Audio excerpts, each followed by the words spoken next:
안녕하세요. 김쌤입니다. 오늘은 물류 2급 8강이고요. 재고관리 기본 모형 들어가도록 하겠습니다. 그 재고관리 모형 중에서 물류에서는 P 시스템, 그 다음에 Q 시스템, 그리고 절충형 시스템이라고 크게 3개가 있어요. 아마 Q 시스템은 그 우리 생산에서는 FOQ라고 부르는 거고요. 그 다음에 P 시스템은 POQ라고 부르는 겁니다. 그래서 이 방식을 물류에서 부를 땐 Q 시스템, P 시스템이라 부른다. 자, 고정 주문량 모형에 대해서 한번 말씀을 드리면 이 FOQ는 픽스되어 있다는 얘기입니다. 뭐가? 이 Q가 양이에요, 양. 양이 픽스되어 있는 거예요. 고정되어 있는 건데 재고 수준이 정해진 수준, 즉 그림으로 보면 이렇게 되겠죠. 정해진 수준 Q까지 재고가 충족이 되는 겁니다. 재고가 발주가 들어가서 충족이 되면 일정한 기간을 두고 얘가 하락을 하게 되겠죠. 수요가 있을 테니까요. 그러면 어느 시점, 즉 발주가 들어가는 어느 시점이 되면 요 ROP 포인트, 리오더 포인트에 닿는 순간에 발주가 들어가요. 즉 요 지점이 되면 발주가 들어간다는 얘기죠. 발주가 들어가서 일정 기간이 지나면, 그죠? 요만큼 L이라는 기간이 지나게 되면 다시 충족이 됩니다. 얼마만큼? 우리가 알고 있는 Q만큼. 즉 여기서는 이 충족되는 Q는 항상 일정이에요. Q1과 Q2 보면은 또 이렇게 소모가 되겠죠? 또 들어오겠고, 자, 또 소모가 되겠고, 또 들어오겠고, 또 소모가 되겠죠. 즉 Q2, Q3, Q4라고 봤을 때 이 Q값은 항상 동일합니다. 모든 Q값은 동일한데 이 수량이 수요에 의해서 항상 리오더 포인트에 도달하는 요 지점 있죠. 요 지점에 도달하는 시간, 즉 L이라고 부르는 L1, L2, L3, L4라고 하는 얘네들은 각각 다르다. 얘네들은 같지 않습니다. 요게 Q 시스템의 특징이에요. 그래서 매번 동일한 수량을 주문하는 방법이다 라고 보시면 되겠습니다. 원래 이 리오더 포인트가 존재하기 때문에 얘 때문에, 즉 여기서 여기까지 우리가 아까 잠깐 제가 말씀드렸던 이 처음에 L이라고 썼던 거 있죠. 얘가 조달 기간이라는 거예요. 조달 기간. 기간이 필요하다는 겁니다. 이걸 우리가 조달 리드 타임이라고 부르죠. 발주 지시에서부터 창고 입고까지. 이게 발생이 이 기간 동안에 사용해야 될 양이에요. 이만큼이. 즉 없잖아요. 창고에서 와야 되니까 그 기간만큼을 기다리면서 지금 있는 재고를 깎아먹고 있는 겁니다. 자, 얘는 엄연히 따지면 더 나중에 생산 쪽에 들어가면 일평균 소요량과 곱하기 기간 더하기 안전 재고로 이루어져 있어요. 뭐 이것도 좀 생산에서는 더 깊이 배울 수가 있겠죠. 그래서 이런 것들을 갖다가 우리가 안전 재고를 가지고 있는데, 즉 보시면 알겠지만 얼마만큼의 최적의 재고를 보유하고 있는가 상당히 중요해진 거죠.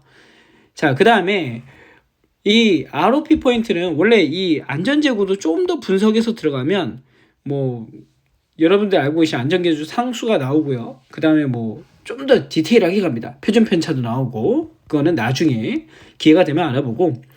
자, 고정 주문 기간 모형부터 또 알아보겠습니다. 고정 주문, 아니네요. 경제적 주문량이네요. 경제적 주문량부터 써졌으니까 경제적 주문량부터 보고 갈까요? 자, EOQ입니다. EOQ는 루트 EDS. 자, 다시 쓸까요? 제가 잘못 썼네요. 자, 경제적 주문량 루트 H분의 EDS로 나눌 수 있겠죠. 자, 요겁니다. 요거 경제적 주문량인데요. 루트 EDS 나누기 H. 자, 여기 D가 연간 수요량이에요. 연간 수요량. 그 다음에 S가 1회 발주 비용. H가 재고 유지 비용입니다. 재고 유지 비용인데 연간 단위당 연간 재고 유지 비용이라고 보시면 될 것 같아요. 이게 경제적 주문량입니다. 자, 그리고 얘는 우리가 EOQ라고 나왔지만 Q로 표시가 되겠죠. Q. 수량이에요, 수량. 그러니까 한마디로 경제적 주문량 Q는 요 공식인데 얘가 나오게 된 계기를 알려드릴게요. 자, 우리가 앞에서 창고관리 비용을 한번 알아봤을 때 창고관리 비용에는 뭐 재고 유지 비용과 재고 부족 비용, 그 다음에 또 뭐가 있었어요? 그죠? 우리가 흔히 말하는 생산 비용, 생산 준비 비용, 그 다음에 주문 비용이라는 게 있었죠. 주문 비용. 자, 요 세 개가 있다 했는데 여기서 제가 뭐라고 말씀드렸냐면 요 재고 부족 비용은 사후 비용이라고 말씀드렸어요. 사후 비용. 자, 그러면 크게 보면 재고에서는 어떤 비용? 재고 유지 비용과 주문 비용이 있다는 얘기죠. 얘네 두 개를 같다고 놓은 겁니다. 같다. 다시 말해서 유지 비용과 주문 비용이 제일 적게 같아지면 총 비용이라고 하는 총 비용도 작아지지 않겠느냐의 개념에서 시작한 거죠. 자, 여기 위에 있는 요 Q 고정 주문량 모형에서 이 주문을 갖다가 반을 똑 잘랐다고 생각해 보세요. 얘를. 그러면 요 삼각형이 요로 쏙 들어오면 이 삼각형하고 맞아서 쏙 들어갑니다. 그러면서 어떻게 돼요? 그쵸? Q가 형성이 되죠. 얘가 Q예요. Q. 근데 이 Q를 갖다가 어떻게 표시할 수 있어요? 2분의 Q로 표시할 수 있겠죠. 자, 그러면 재고 유지 비용은 어떻게 표시할 수 있느냐? 우리가 방금 얘기한 평균적으로 2분의 Q를 유지하고 있다는 거예요. 창고는. 근데 곱하기 연간 재고 유지 비용, 여기서 말하는 이 비용을 곱해주면 얘가 누구랑 같으면 주문 비용 Q분의 그죠? DS라는 얘기죠. 자, DS인데 요 Q하고 D를 나눈 얘를 가면 몇 회 발주가 나오겠죠. 연간 수요량을 1회 발주량으로 나오면 몇 회 주문해야 되겠다. 회가 나와요. 회. 몇 회. 몇 회가 나오겠죠? 거기다가 한 번 발주를 넣을 때마다 들어가는 고정비용, 즉 1회 주문 비용이 똑같이 들어가는 거예요. 자, 그럼 이걸 풀어보겠습니다. 양변에 Q를 곱하고 양변에 2를 곱해볼게요. 그럼 어떻게 돼요? Q제곱 곱하기 H는 2DS가 되고요. 자, 양변을 또 H로 나누겠습니다. 그럼 어떻게 돼요? 양변을 H로 나누면 Q제곱은 H분의 2DS가 되고, 자, 이제 루트 씌워주면 되겠죠. 그럼 어떻게 돼? 우리가 알고 있는 Q는 다시 한번 써볼까요? 그러면 Q는 루트 2ds 나누기 h가 되더라. 우리 위에서 봤던 경제적 주문량 공식이 나오게 되는 거예요. 이렇게 봅니다. 이렇게 해서 유도를 하게 됐고요. 자, 고정 주문 기간 모형 시스템이란 거는 POQ예요. 주기적 주문량을 의미하죠. 그래서 해당 품목별로 미래 수요를 고려하여, 자, 얘도 그림을 한번 봅시다. Q가 있죠. Q가 있는데 얘는 어떻게 되냐면 정해져 있어요. 누가? T라는 T1, T2, T3라는 주기가 정해져 있는 거죠. 주기가. 이 일정 주기가 정해져 있는 상태에서 Q가 처음에 시작을 합니다. 주문이 소요가 떨어졌는데 여기만큼밖에 못 온 거예요. 그러면 지금 이 부족량만큼 얘가 뭐예요? Q1이 되겠죠. 요만큼만 발주가 들어가는 거예요. 예를 들어서.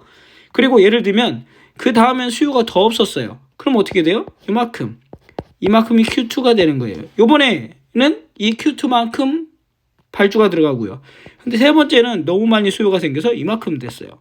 그럼 얘는 Q3가 되겠죠. 이 Q 값이 다 다르게 됐다 이 얘기입니다. 지금 여기서 고정 주문 기간 모형에서는. 하지만 정해져서 우리가 발주를 확인하는 시점은 얘네들은 어떻게 돼요? 다 동일하게 정해진 시간에 확인하더라. 주문량을. 이 개념이거든요. 자, 그래서 얘 같은 경우에는 안전재고가 누구보다 높아야 돼요? 그죠? Q 시스템보다 좀 높아야 됩니다. 왜? 이 일정량을 바닥으로 내려가면 안 되니까요. 그래서 발주량은 최대 수준에 도달하기 위한 현재 재고 수준의 부족량만큼 발주 결정돼서 수요가 일정할 경우에는 발주량이 일정하지만 수요가 수시로 변동하면 발주량도 수시로 변동하고 달라지는 경향을 보이겠다는 얘기입니다. 그래서 이런 것들 P 시스템의 특징이죠. 자, 그 다음에 SS 모형은 뭐냐면 고정 주문 모형과 고정 주문 기간 모형의 단점을 보완했다라고 보시면 되겠습니다. 그래서 정기적으로 재고 수준을 파악합니다. 하지만 재고 수준이 사전에 결정된 발주점에 감소하면 최대 재고 수준만큼 발주하는 방식이다. 이렇게 보시면 되고, 얘는 시험에서는 그냥 그렇게 나와요. 뭐 단점을 보완한 방식을 무엇이라 합니까? 답은 얘입니다.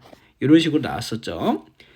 자, 그러면 두 개를 한번 비교해 보겠습니다. 재고관리 기본 모형의 특징을 비교해 보시면 Q 시스템과 P 시스템, SS 절충형 모델이 있는데, 절충형 모델보다는 얘가 조금 더 중요하죠. 얘네 두 개 비교가. 자, 한번 보겠습니다. Q 시스템은 주문량이 일정해요. Q가 일정한 거고요. 누가 변동하는 거야? 그죠? 시간, 주기가 계속 변동한다. 그죠? 이렇게 변동합니다. 자, 그 다음에 P 시스템은 지금 뭐가 변동해요? 여기 제가 잘못 썼네요. 이렇게 해서 얘는 뭐예요? Q가 변동하는 겁니다. 그 다음에 T가 일정한 거죠. 즉 여기서는 뭐와 뭐를 체크하시면 된다? 이렇게 일정한 애들을 보면 이렇게 일정하다. 즉 Q 시스템은 Q가 일정하고 P 시스템은 T가 일정해진다. Q 시스템은 수시로 체크를 해주고요. P 시스템은 정해진 주기에 정기적으로 그 시기에 맞춰서 체크를 하는 겁니다. 부족량만큼. 자, Q 시스템은 재고 파악이 쉽고 조달이 수월한 경우에 Q 시스템을 쓰고요. P 시스템은 정기적으로 보충하는 저가품이라든가 재고 수시 파악이 어려운 다품목에서 보통 우리가 고정 주문 기간 모형을 쓰겠죠. 자, 그 다음에 원래는 여기서 조금 더 들어가면 재고 관리 기법에서 ABC 기법이라는 게 또 있어요. 이 통계적 관리 기법으로 들어가는데 파레토의 법칙에서 나오는 걸로 연결이 되는 거죠. A, B, C. A가 가장 중요하고 B가 그 다음 중요하고 C는 뭐 적절히 그렇게 많이 중요하지 않다라는 건데, 여기서 또 이 P 시스템, Q 시스템과 연결이 되는 발주법으로 또 연결이 되는 게 있는데 좀 더 깊게 들어가는 거죠. 그래서 오늘은 간단하게 여러분들이 더 들어가기 전에 FOQ와 POQ가 있고, FOQ는 이런 그림을 형성하고 있다. 그 다음에 FOQ에서는 경제적 주문량이란 거 ROP 포인트라는 게 존재하고 있구나 라는 걸 한번 기억해 주시고, 자, 원래는 과거에는 이 문제도 상당히 많이 나왔었어요. EOQ 공식에 대해서 물어보는 시험 문제도 많이 나왔었습니다. 그 다음에 고정 주문기간 모형에서는 지금 시간은 일정한데 Q가 항상 변동한다는 거, 그 다음에 SS 모형은 단점을 보완한다는 거, 그리고 두 개의 모형을 비교 분석하는 겁니다. 제가 좀 약간 쓰면서 하다 보니까 살짝 버벅거리는 것도 있었는데 오늘 중요한 내용이다 보니까 좀 흥분해서 얘기했던 것 같아요. 이 Q 시스템과 P 시스템은 여기서 끝나는 게 아니라 바로 어디로 또 이어져요? ERP 생산관리 쪽에서 또 연결이 되기 때문에 집중해서 한번 들어주시고 이해해 주시면 좋을 것 같고요. 자, 오늘은 여기서 강의를 마치고 내일은 공급망 재고 보충에 대해서 이어서 진행하도록 하겠습니다. 수고하셨습니다.